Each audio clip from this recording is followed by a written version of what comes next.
In recent days, there's been a number of major updates and changes to both Tesla's business and stock sentiment.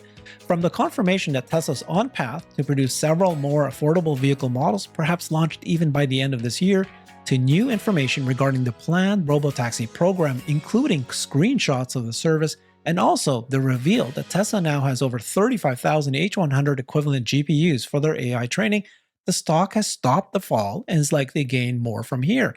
So today, let's speak to Larry Goldberg, a longtime Tesla bull, and see how he sees this new business direction and opportunity. Welcome, Larry. Thank you, Herbert. I don't know where you want to start, but I haven't had the chance to ask you this question. Personally, I think that the world has changed for Tesla. Now, of course, things can go up and things can go down, but in terms of like just finally a lot of rumors were quelled. The direction is clear. They're going to make drivable cars using the X, 3 and Y, and then they're going to make non-drivable cars, an autonomous platform. They're going to use the same factory and same production lines for the drivable cars, and then they'll do the full unboxed model for the undrivable. And of course, this is what they mean by now focusing on robotaxi. And that not only that, there's other things that happened that I think was tectonic. What was your reaction? I was very pleased at the presence, not only of Elon. He was fully present and on best behavior, but I was very pleased by the presence of the management team that he has surrounding him now. People have been very negative about the passing of these really excellent people from Tesla. But as I've said before, again and again, the Tesla bench is so deep, it's amazing. And we got a sense of that. But back to the changes been the perception, not the reality. The reality is that Tesla is driving forward, has been driving forward. They've made one big change, and that is instead of building a complete new production line for an unboxed process and basing all their new models on that, they're going to do a transition. During that transition, they're going to be manufacturing on the same production lines using the same production methods, but modified methods, but on the same production lines for their new models. And they are definitely going to be doing new, lower cost models on those production lines. And of course, smaller cars, because that's how you get lower costs, lighter cars, less battery, and so on. So we are going to see a significant change in public perception. And that public perception change really is driven by the fact that public perceptions had turned very negative due to multiple different articles stressing without appropriate evidence. The evidence they get was kind of the rumor talk of disaffected employees who've been with the company or who are with a company or who see this little part of the elephant and have no clue about the rest of the elephant. So thankfully, the management turned up and understood what was happening and spoke in very clear terms of exactly what was happening. Of course, we're going through this periodic culling of the team, reducing the team, not getting rid of the bottom 10%. That's not what happens at Tesla. What happens at Tesla is that there's new blood. There are people who are tired. There are people who are worn out. There are people who really need a break. And there are people who no longer are appropriate for the particular position because, the focus of the team may have changed. And we're moving from a company that was driven by code is now driven by AI. And so there's a significant shift both in the technology, that is to say the compute necessary, the scope of the compute necessary, but also the type of coding and the type of technology necessary. So this transition is taking place for sure, but more importantly, the company is now giving very clear guidance, and not allowing this kind of rumor mill to fester, which unfortunately it has. Yep. So them confirming the things that we knew, but it's like confirming it, right? Which is important. So I think you're right that it's mostly sentiment or mostly just perception by the public and investor public for sure. But it's also just confirming, right? That that they did buy significant amounts, 35,000 H100s, which is active, equivalent H100s for the compute. We knew that they were buying like crazy, but this was fantastic that they said that. They confirmed, right, that I was blown away too, and I'll admit to you, you can needle me a little bit on this, but when we were expecting 8.8, they showed screenshots, and I'll show some of what that looks like. But they explained that they can see 6 months ahead, because they can see 3 to 6 months ahead, because they can actually see that information. And then Ashok confirming something we all kind of been talking about, right? That because it's all data driven, and they know they've got a dashboard of all the biggest critical disengagements issues. Right. Whenever they find one, they feed it videos, and then they know how long it will take for the neural net to learn how to solve that. And because of that, they can actually go down and go, well, if they took that long for this one, then it'll take this long for all of them.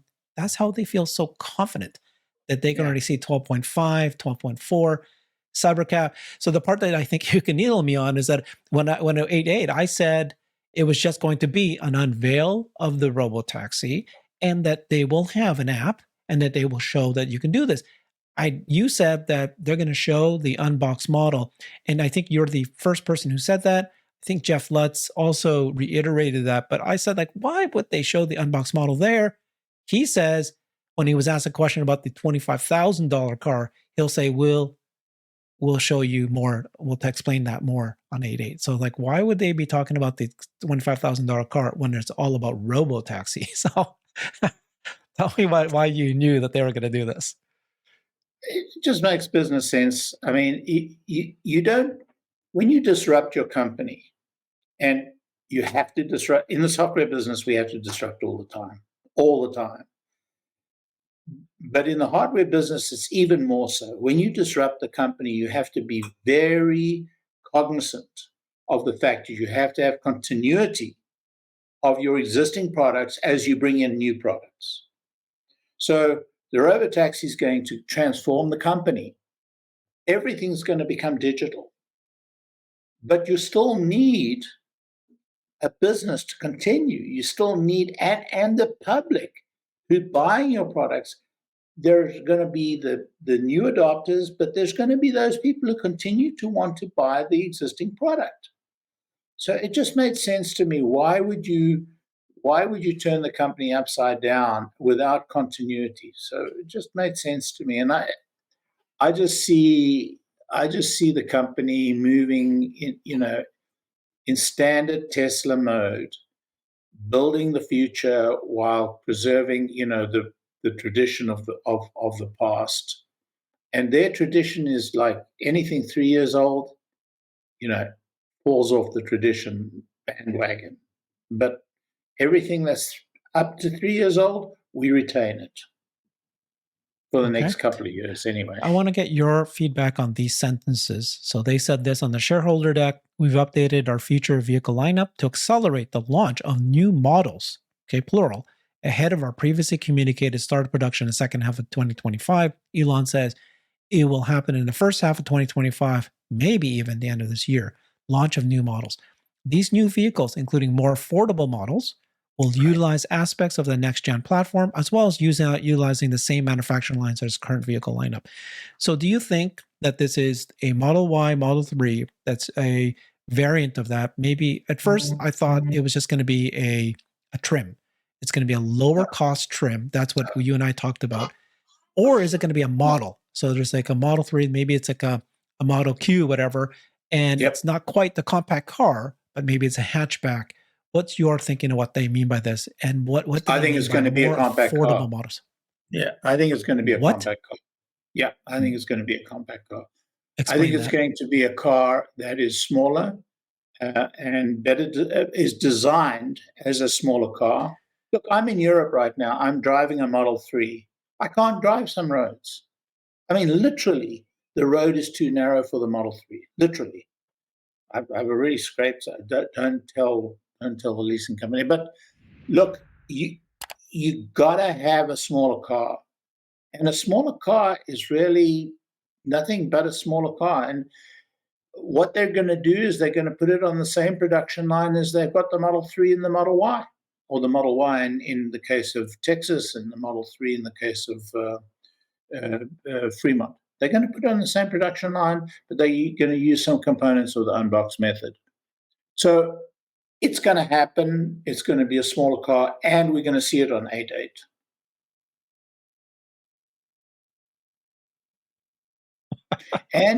And we're going to have it before, early next year. I mean, this was my ideal scenario.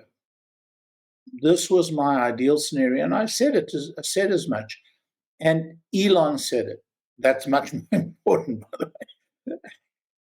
And once he said it, I said, tick that box. Now, I didn't sell because the stock was dipped low, trade the stock. But I was much happier because I could see an earlier improvement in the stock as a result of what he said. And the markets agreed. I mean, the market has reacted very positively. There's still quite a few negative people out there, and there's a huge number of people. I mean, almost everybody I speak to and say, oh, I've got an electric car, they say, oh, well, how do you do long distance? The same stuff. And Tesla's done a terrible job of educating the public in that regard. That's one criticism I've got of Tesla. They said they were going to advertise, and what did they do? They went to, this image type stuff, which is garbage. So thank God they got rid of those guys, because they've got to change their communication. It's up to us right now. We're doing the job, their job. Anyway, the point that I'm trying to make is they're doing the right thing now. Yeah. So, Elon's in wartime mode, and you can see him. He's changing sales and the UX. He's changing the referral program. But this is interesting. So you're saying that on 8/8, August 8th, April, May, June, July, August, in 4 months, not only they're going to reveal the robotaxi platform and program and how that's going to roll out, but they're going to show us a compact car. So it's not a Model 3, not a cheaper version of Model 3, some sort of thing. And they said this, right? They did say here, this update may result in achieving less cost reduction that they were hoping to do with the unboxed model. They did the unboxed model for the compact car. It would have been even cheaper or more affordable. But okay, we'll just make it less. It's not going to be that great, but it's a temporary solution anyways, because once you got autonomous vehicles, that is the greatest low-cost transportation that you can possibly get.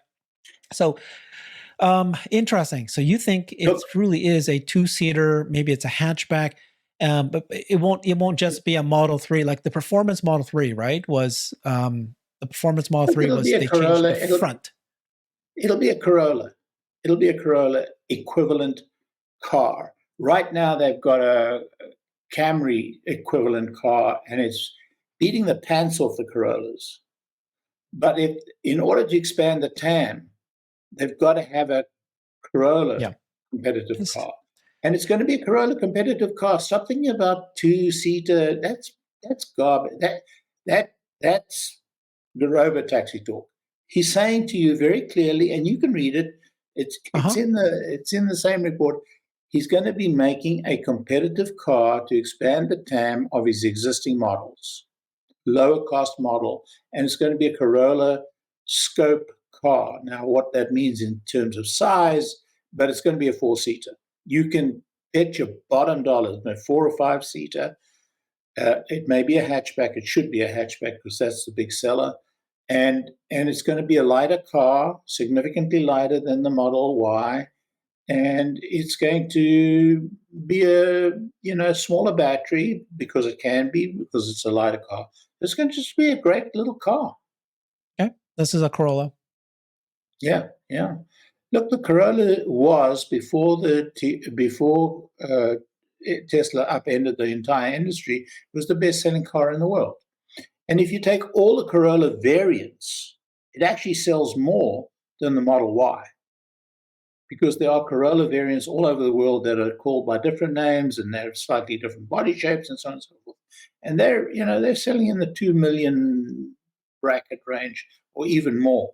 So you're talking about expanding the TAM of Tesla's products by many units. Not as many Yeah. dollars, because it's only going to sell at the $20,000-$25,000 mark.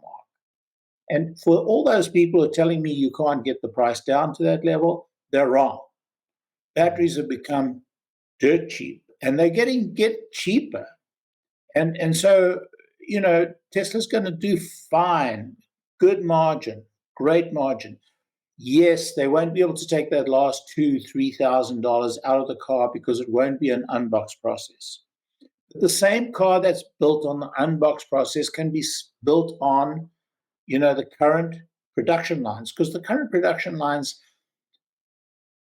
they vary from the unbox process, that they're longer, but they build the same vehicle. So all this talk about it can't be the same car, blah, blah, blah, it's nonsense. It can.